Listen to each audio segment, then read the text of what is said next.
Raskolnikov is a young man who withdraws from society, confined to his small, decrepit room. He is consumed by this theory that certain individuals have the right to transcend moral laws. His isolation is not merely physical, but deeply psychological. He commits murder, believing it will liberate him, but instead it ensnares him in a web of guilt and paranoia. Dostoevsky masterfully depicts how Raskolnikov's self-imposed isolation becomes a prison of his mind, highlighting the profound depth of existential loneliness. Then we have the underground man from the Notes from Underground. This character is a bitter, spiteful recluse who lives in deliberate isolation. His musings are filled with resentment and self-loathing, yet he revels in his misery, almost taking pleasure in his suffering. Dostoevsky presents the underground man as a person who is isolated by choice, reveling in his detachment from society, which he views with contempt. This depiction underscores a twisted, almost masochistic form of loneliness, where isolation is a self-inflicted wound, perpetually festering. Nietzsche's Thus Spoke Zarathustra further explores the theme of isolation. Zarathustra seeks isolation in the mountains, seeks solitude, believing it will bring him enlightenment. However, upon his return to the marketplace, he is confronted with the superficiality and ignorance of the masses.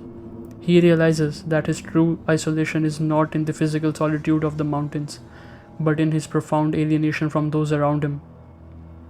Nietzsche illustrates that true loneliness is the existential separation from the uncomprehending multitude, a feeling of being fundamentally misunderstood.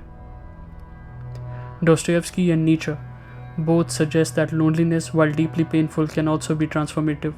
It strips away societal pretenses, revealing the raw, unfiltered self. This notion is echoed in the writings of Charles Bukowski, who often depicted his own experiences of isolation in a raw, unfiltered manner.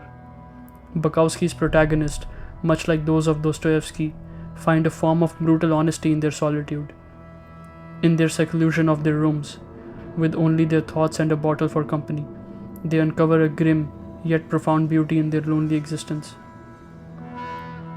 The art of romanticizing loneliness lies in embracing it fully. Dostoevsky's characters dive headfirst into their isolation, allowing it to peel away the societal layers and expectations.